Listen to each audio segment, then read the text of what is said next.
Hi everyone, and welcome to this video on the heart of division. This last video here is rounding out my series of the heart of each of the operations. I believe so strongly we can set a foundation for the understanding of these operations with basic facts, and we can use that same thinking all the way through the math journey of our students, which will make mathematics much more accessible to so many more of our students. My name is Annalise Record. I'm an independent elementary math consultant. I live here in Concord, New Hampshire, and I want to show you in this video today kind of the progression, how we can use these basic facts. So thinking about the basic facts with division, how that same thinking can unlock the journey for so many more of our students with the core standards of division. Now, certainly the standard algorithm is a goal. It is in the standards. It's in the 6th grade standards, however. And I want to show you maybe perhaps some other ways it might be a little more efficient and maybe encourage us all to do a little more mental math with division than maybe you have ever thought possible. So join me on this journey of the heart of division. I'd like to start our journey thinking about this problem, 352 divided by 16. How would you do that? Either mentally or would you do it on paper, and how would you go about doing that on paper? Take a minute and just pause the video and go ahead and solve that. We're going to come back to that at the end of the video and see if perhaps you think anything differently about it. Students are typically exposed to division starting in grade 3. So if I have a situation like this, Catherine had 12 cupcakes, and I want it to be a story situation that involves division.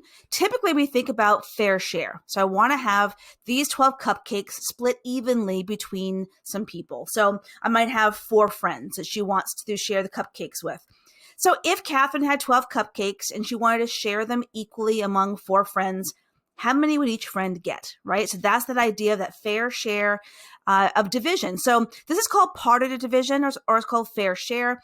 What is turning out to be is the group size is unknown. I know how many groups there are. There are 4 friends. There are 4 groups.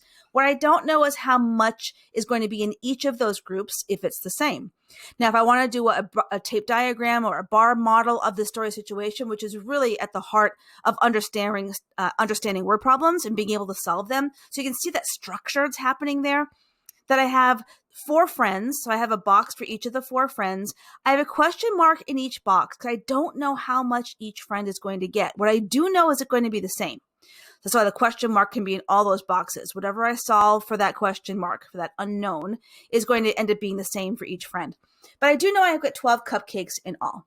So let's think about the thinking of that. So if I have these 12 cupcakes and I'm sharing them equally among 4 friends, I might take away 4 from that pile of 12 and give 1 to each friend. Well, do I have enough to give everyone 1 more? Sure. So I'll take away 4 and I'll give another 1 to each friend. And I'll take away another 4 and I'll give another 1 to each friend. And it turns out all my 12 cupcakes have been given away to the 4 friends. And so it turns out that the fair share is that each friend can get 3 of the cupcakes. Now, we want to help work with our students to become a little more efficient, so it's not counting one by one. We want to help our students become a little more efficient. So in this story situation, I know that I've got the 12 cupcakes and these 4 friends, but maybe if I can think about giving everyone 2 cupcakes, well, that would take 8 from my pile, and I could give 2 to each person. And then I've got 4 left over, which is enough to give 1 more to each person. And those partial quotients can be applied in any kind of numbers that we're working with. So I can begin thinking about maybe multiples of 10s. Do I have enough to give 10 to each person? And so on. So that partitive thinking would be encouraging us taking that amount and then giving 1 to each of the groups that we know that we have. Now, another meaning of division is this quotative division. So the idea that Catherine has 12 cupcakes, I want it to be a division problem. But when we have quotative division, we know the size of the group, but we don't know how many groups we have. So for example, let's say I have containers that fit 4. So if I know that I have containers that can fit 4, I might think about, well, 1 container has 4, 2 containers would make 8, 3 containers would make the 12. And so this is quotative. It goes along with measurement story situations. It does encourage repeated subtraction of taking away that amount again. And the number of groups is the unknown. So here is the tape diagram for this kind of a story structure where I know I've got some containers. Now, that's why I labeled it container question mark. I don't know how many I'm going to end up having. What I do know is each container will have 4. And I know in this problem, I've got 12 in all. That can help me think through the solution to the problem. This kind of quotative thinking goes along like this, where I might take away my 4, but rather than partitioning and giving 1 to each of a group, I'm going to make 1 group. because I know that those 4 make one container full. And the next 4 makes another container full. And then the next group is another container full, which means that I end up having 3 containers. So it's different thinking that goes along with the different story structures. Once we have these contexts explored with the students, and we're working on our actual computational methods of solving for the numerical, the calculations of it. Well, here are the progression of division facts by Dr. Nikki Newton in her book, Math Running Records. I do a lot of work with interviewing students about their thinking. So we can zoom in on exactly where we want to begin working with them. Now, I do find the first 3 are the most difficult. When you divide 0 by a number, dividing a number by 1, or dividing a number by itself, those tend to throw kids off quite a bit. And then we have our foundational facts. So the 2s, 5s, and 10s, which in multiplication are the foundational ones we want to work on. We want to relate that to the division of those as well. And then we have our derived facts, the ones that are coming later on in that journey. And I'll be sharing you some of the thinking we can have behind that. So if we have 36 divided by 9, and you wonder, okay, what would a student do to figure this out if they don't know that it's going to be a 4? Well, some students, the beginning of their journey in their counting journey is they might take out 36 objects and then count out 9 and make a group, and count out 9 and make a group, right? So they might be able to find those groupings, but they might be counting by ones. Other students might think about skip counting. Maybe they begin at 0 and skip count by 9s until they get to a 36. Or maybe they do that as repeated subtraction. They start at 36 and remove 9 until they come down to 0. So in the first example, if they're using individual cubes and you're actually witnessing them counting, they might be in the counting phase of reasoning. Our students are doing the skip counting in the additive phase of reasoning. And what I'm referring to is Pam Harris's development of mathematical reasoning. Our hope is to move our students into the reasoning of the content that they're working on. So if we're working on a multiplication or a division problem, this is in the grades 3 to 5, which is that middle zone. We don't want them skip counting in the additive thinking. We want them thinking multiplicatively within that content. So how can we move our students into that kind of phase of reasoning in our working with this multiplication and division? Well, what I love to do, I love Cuisenaire rods. They're my favorite manipulative. You can use them for so many different things. They're so powerful and so versatile. One of the reasons why I love using them here is when we have that quotative division where I know one group takes 9. So what you're seeing here is 27. The distance there is 27, 2 10 rods and a 7 rod. And these numbers are existing as a group. They are in centimeters, so they match your base 10 blocks. So I do use these for the ones position if I'm doing work with base 10 blocks with the students. I want to help move them past that counting phase of reasoning. So what you can see here is for 27, I can find 3 of those 9s. Those 9 rods can fit 3 of them beneath that amount. So what I have my students do then, and I then make it into an area model. I'm going to focus on this model now for the remainder of this video to show you the power of this model. So if I know that I have a rectangle, now every multiplication problem results in a rectangle. So with division, our goal is to try to find the largest rectangle that we can. We may have some leftover remainder amount, but we're going to have that vertical distance be the divisor. So if I have my total area of 27 and I'm dividing by 9, well, if I find out that horizontal distance, that's going to be my quotient. And in fact, thinking about the symbol of division, think about that, right? We have this total dividend amount of 27. I'm dividing it by 9, which can be my vertical distance. If I find that horizontal distance, well, that's the quotient. So as I figure out that it is a 3, well, then 9 times 3 makes that 27. So of course, 27 divided by 9 makes the 3. I do want to mention that I'm using Braining Camp to make this image here. Braining Camp has the best version of Cuisenaire rods as a virtual app that I've seen. I absolutely love the Braining Camp app for many, many reasons, one of which being the Cuisenaire rods. So let's think about 40 divided by 8 and how this area model can help us. So if I think about 40 dividing it by 8, well, I know I have a rectangle whose area is 40. If I'm dividing by an 8, well, 8 times something must be 40, right? I'm not going to have a remainder quite yet in our journey. So if I know that 8 times 5 is 40, well, then I know the answer is 5, right? My quotient is 5. Well, how can knowing that help me solve 48 divided by 8? Well, if 48 divided by 8, I don't know offhand that 8 times 6 is 48. Can I use the fact that I know that 8 times 5 is 40 to help me? Well, if I know 8 times 5 is 40, well, how much left is there for me to deal with? Well, there's 8 more in the 48, and that'd be one more group of 8. So I know that that total distance is 6, so the quotient must be 6. How can this help me solve 56 divided by 8? Maybe I don't know automatically that it's a 7. Well, I can think, well, 8 times something. Well, I know 8 times 5 is 40. And that would leave 16 more to deal with, which is 2 more 8s. So I know that total distance is the 7. So thinking through in this way, I want to show you how this can forward itself through our journey now. So if I have 48, let's say, divided by 6, well, what facts do you know? 6 times something. If you don't know automatically that it's going to be the 8, waiting for your brain to kind of pop in with that memorized answer, well, are there any facts that you know? Maybe I know that 6 times 4 is 24. So I can think to myself, well, 6 times 4 I know is 24. So I can think of that 24. I can remove 24 from the 48. There's another 24 more to go. So another 4 must be that distance. So it can be a distance of 8. Maybe I know that 6 times 5 is 30. So I can remove that from the 48. I'm left with 18 to deal with, which I might know is 3 6s. And maybe say I know that 6 times 7 for sure is 42. Well, how much more do I have to deal with? Well, one more group of 6 can fit in there, right? So it's all building on what the students know to help them figure out what they don't know. And we're not relying on our memory to kind of have to have memorized that 48 divided by 6 is that 8. We can think about it, these partial quotients. So some strategies for division. The research does show that students rely very heavily on thinking multiplication. So certainly with basic facts, 56 divided by 7, I would think to myself, well, 7 times what is 56? If I know that it's the 8, then I know what my quotient is, right? So I can think about multiplication when I'm thinking about those division facts. I also can think about decomposing the dividend, like I was showing you there with the area model, that seeing that visually can help us get to the point of, well, 48 divided by 2, I could divide the 40 by 2 and then the 8 by 2 and put those two partial quotients together to know that my total amount must be a 24. So it's going to help our students, let's say in this case, they can half the larger place values and maybe have each place value to get together what half of a total amount is. I also want to talk to you about this. So 48 divided by 6. However we want to go about doing that, whether we're going to be counting or skip counting or thinking about multiplication, we will know that it's going to turn out to be a quotient of 8.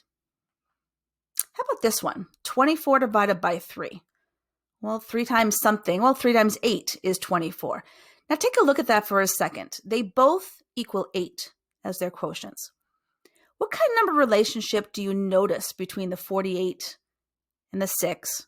And the 24 and the 3. What if I write them in this way? Right? Fractions, we can relate fractions to division, right? Division, we can think about that division can be represented one way in terms of fractions. So wouldn't it be true that 48 sixths is the same as 24 thirds? If I were to think about in my grade 5, I'm working on equivalent fractions. Let's say I want to divide each of those by 2, right? Well, yeah, that's exactly it. I have that scaling factor. And so I can think about that in terms of division. Which problem would you rather do? If you know that 48 divided by 6 is going to be something, and you know that you could have both of the numbers and get the same quotient, I can make it easier for my brain. Now, I don't have to even just do it halving. If I can just divide both of the numbers by the same thing, then I'll end up having a new expression that's easier for my brain. So we can think about that as we're doing, maybe perhaps some mental math as we're working on some problems. Here's a number string. Let's see, 7 divided by 1. Well, I know that is 7. How about this one? Well, 3 times 7 is 21, so that's also 7. How about this one? Yep, also 7. You'll notice something's happening here, right? Ask the students, well, what do you notice? What's happening? Right? But let's take a look at the relationships.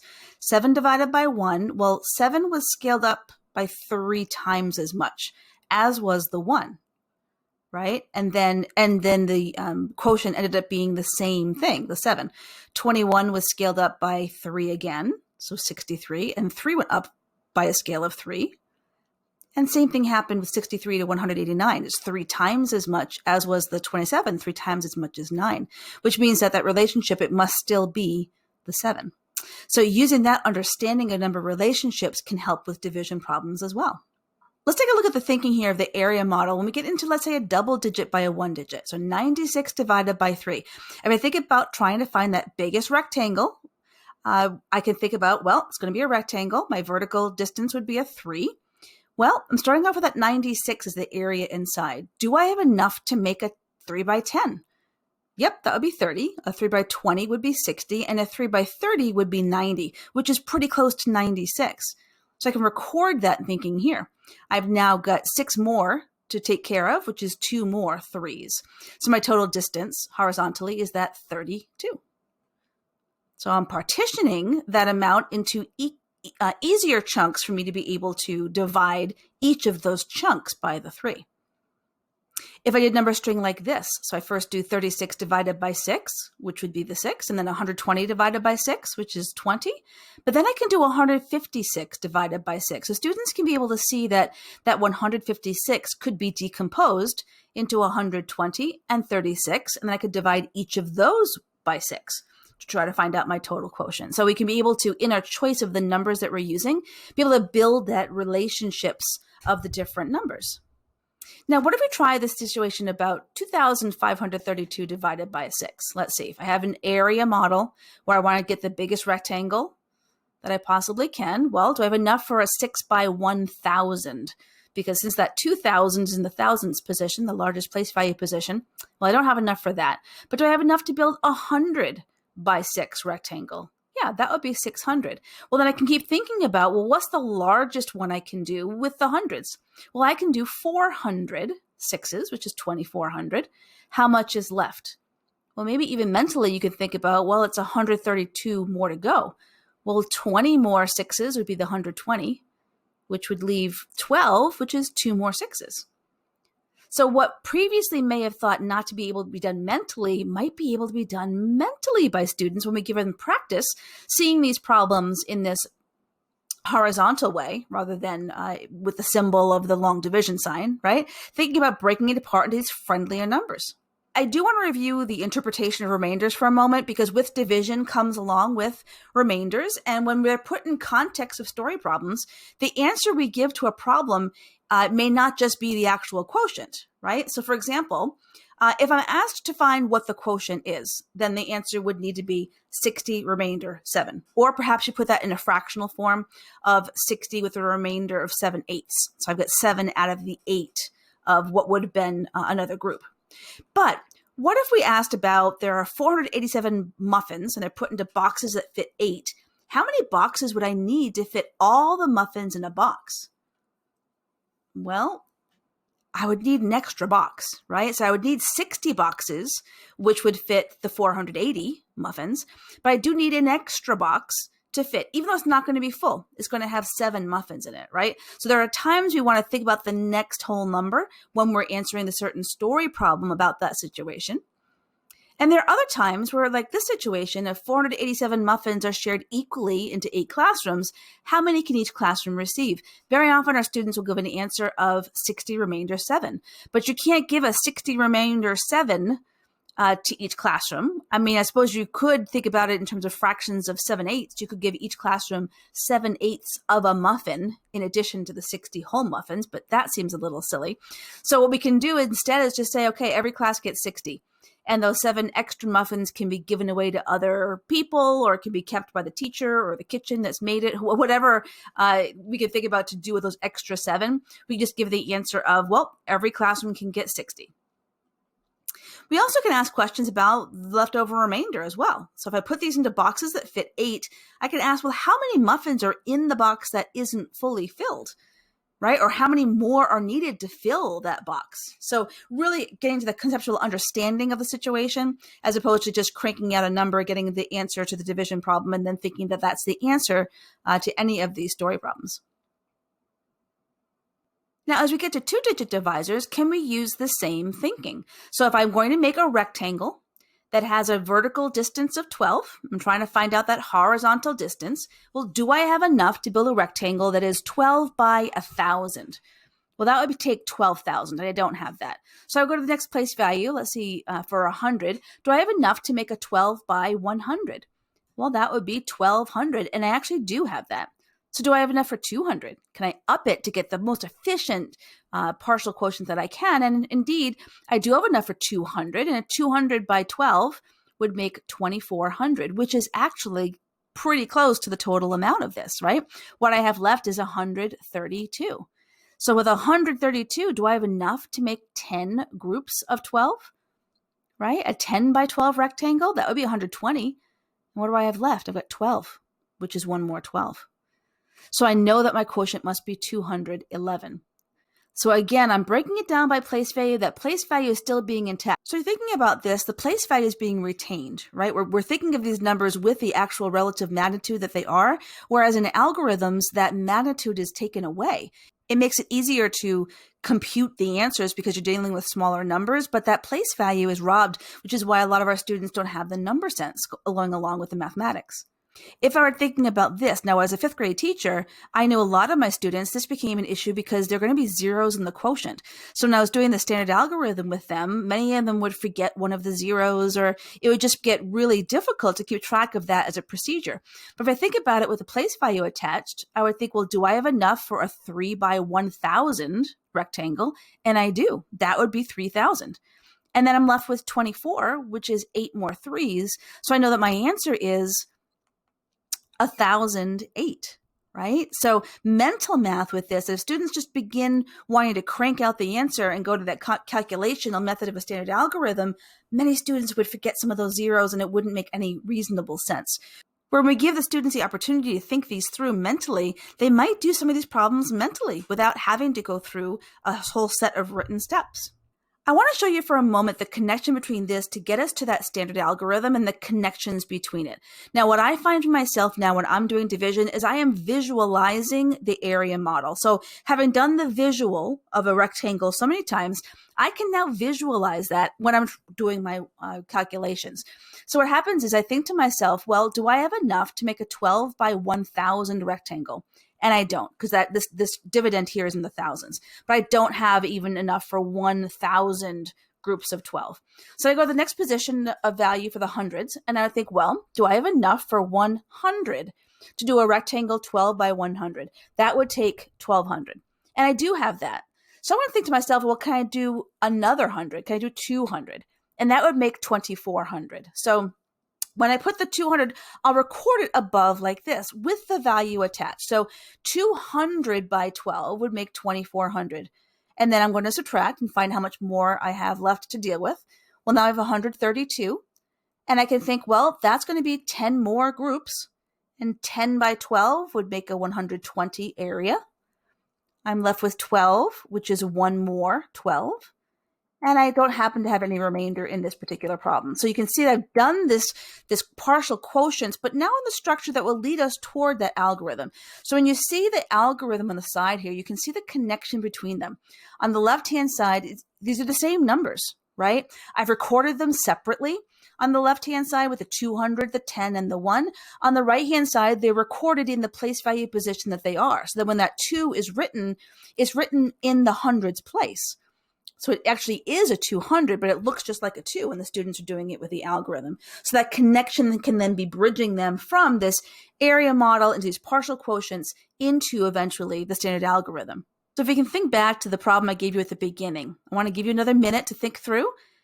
How else might you do this besides doing the standard algorithm? Maybe you might choose to partition it into two chunks, a 320 and a 32, because I've got 20 groups of 16 being 320, and then 2 more groups of 16 being the 32. Or perhaps you think about this, oh, well, they're both even. I could divide them both by 2. Well, now I'm at 176 divided by 8. They're still both even. I can divide by 2. I could also, I could do any of these problems that gets to a point where I could figure it out. But I also, for this particular one, when I start with a 16, it's going to have to 8, have to 4, have to 2, and have to 1, which is my quotient of the 22. So being able to think about those number of relationships can help us. But I also want to leave you with one more thing. What if the standard algorithm is not the goal? What if it's thinking about this multiplicatively and this division being part of multiplicative reasoning? I've learned so much from Pam Harris, and that she's the one that had that development in mathematical reasoning. But the ratio tables and being able to think of things in this way has literally changed the way I think about division. I highly recommend you take some time and practice. Pam Harris has some books that are for middle school, high school level even, of the connection of this thinking. So for example, if I have 12 eggs, how many dozen eggs would that be? So if I have a conversation with students, they would figure out, well, that would be 1 dozen eggs. And what if I had 24 eggs? Well, that would make 2 dozen eggs, right? Now, I'm not going to go through this sequentially, but I'm going to go to, let's say, a 48. Well, I can think about that 48. Well, let's get 2 of the 24s, right? So that's 4 dozen eggs. And I can use the amounts that I already have on the screen to help me derive how many that's going to be. What if I go to 120 eggs, right? So something times 12 is 120. Well, that's 10 groups. And now I have a 60. So is there anything on the screen that would help me figure out how many dozen eggs 60 would be? Well, if I could think something times 12 is 60, but not a whole lot of kids know their times tables of 12s. But if we explore that 5 is half of 10 when we're working on multiplication, we can then use that in this context of division. 120 halved is 60, which means 10 halved would be the 5. What if I want to get to 84? Well, 84 would be the same as 60 plus 24. So wouldn't that be 5 groups and 2 more groups? What if I have 144? Well, 120 gets me pretty close. And then beyond that, I've got another 24. So that would be 12 groups. And how about this one? 228. So there isn't one right way of thinking about this. It's all about using different partial quotients and what you're familiar with. For myself, with 228, I think about 20 groups would be 240. And that is 12 less than that. So it's 1 group less, which means it must be 19. Now, I just do this exercise with you to show you that the possibilities are endless when we begin exploring these number relationships with the students and not limiting them to the algorithms. Feel free to check out my webpage. It's annaliserecord.com. I do a bi-monthly newsletter, which you can sign up for on the webpage. I also have Padlets for you that are free with lots of links to resources and documents and web pages, one on fluency, one on problem solving, one on the core standards.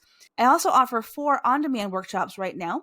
I offer one on Fractions Essentials, which covers the content standards from kindergarten through grade 5 with fractions, and Place Value, kindergarten through 2nd grade, and then Cuisenaire Rods, my favorite math manipulative. I have one on-demand workshop that's K2 with fluency, problem solving, and standards, and also have one for grades 3 to 5. So feel free to check those out.